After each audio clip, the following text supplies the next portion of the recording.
A New York style cheesecake that's gluten-free with a gluten-free crust? Forget about it. Even in the Big Apple, you'd be hard-pressed to find a gluten-free cheesecake this delicious, but that's exactly what we're gonna make.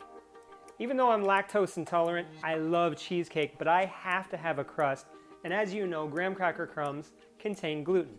So I substitute gluten-free Special K. Now that's not an endorsement, you could use any hard flaky cereal that you can find. We're just gonna blend those until they're almost a powder, but first I forgot to preheat my oven, 325 degrees. Dump those right into our mixing bowl. A couple tablespoons of natural brown sugar, a couple tablespoons of all-purpose flour, gluten-free all-purpose flour, and about a quarter teaspoon of sea salt. Just give that a quick stir. And last but not least for the crust, a few tablespoons of butter. Salted, unsalted. I use organic, but it's up to you. One final mix. Now all the crumbs should be wet and a bit pasty. If they're not, add a little more butter. This recipe is fitted to a 9-inch springform pan, which I've greased the edges of. Crumbs go right in. Actually smells really good, I gotta try it. That's literally better than a graham cracker crust. Okay, just press it down with your hands, nice and firm to evenly cover the bottom. Spread it around to fill the gaps. I'm already excited for the cheesecake, not the lactose intolerance. I'm gonna grab my mixer and we'll start the filling. I've got 4 packages of cream cheese, about 2.5 tablespoons of the same gluten-free flour. Some people say cheesecake doesn't actually need flour, but a traditional New York cheesecake does. 3/4 cup of natural sugar. And into the mixer on medium until it's well blended.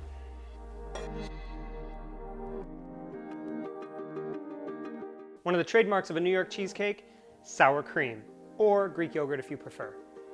But a 1/2 teaspoon of pure vanilla. Need some farm fresh eggs. Haha, thank you. 3 eggs, one at a time into the mixer.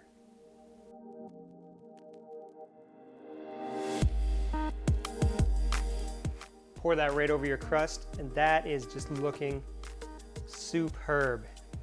Who says just because you're gluten-free or have celiac disease, you have to eat worse food? Come on, you deserve better food.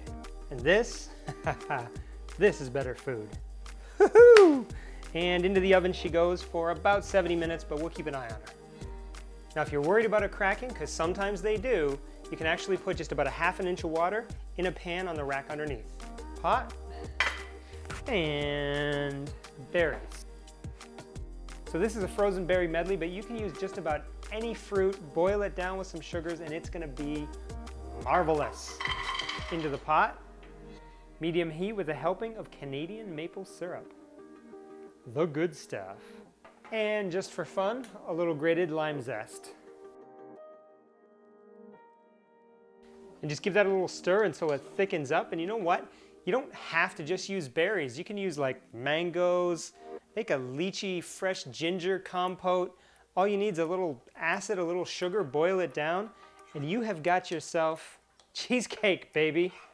Now I like my berries au naturel in their own thin, sweet juices, but if you like it a little thicker, just about a heaping teaspoon of cornstarch and about a tablespoon of water, and mix it in as it heats, and it'll thicken right up for you. And I'm gonna do that right now because my family likes it just a little thicker than I do. I'll pour this into the bowl and then grab my cheesecake.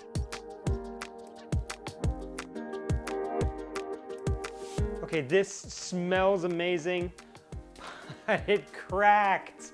I should have taken my own advice and put a water bath in because I've got a crack. I have no doubt in my mind that this is gonna be absolutely delicious, but I got a crack. Look, come and look at my epic screw up here. Take a look.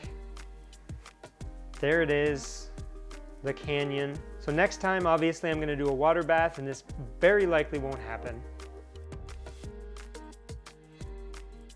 The moment I've all been waiting for.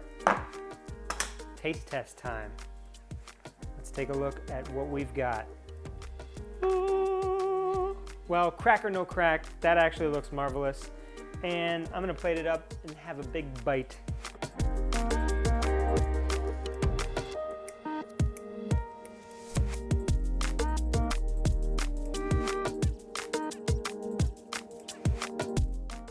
Wow, just wow. And berries.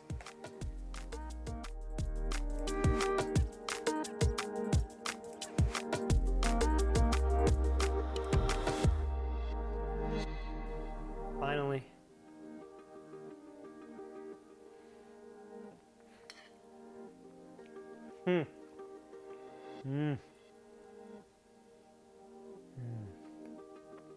Okay, seriously, I've had good cheesecake in New York with gluten, and I dare to say that I've never had one that good. It is so dense and rich, sweet, salty, and the tang of the berries is just absolutely perfect.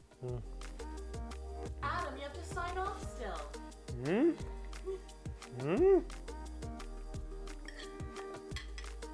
As always, thanks so much for watching, guys. Please don't forget to like, subscribe, and head over to Adam Cooks Everything for this and other great recipes. And remember, just because wheat sucks doesn't mean your food has to.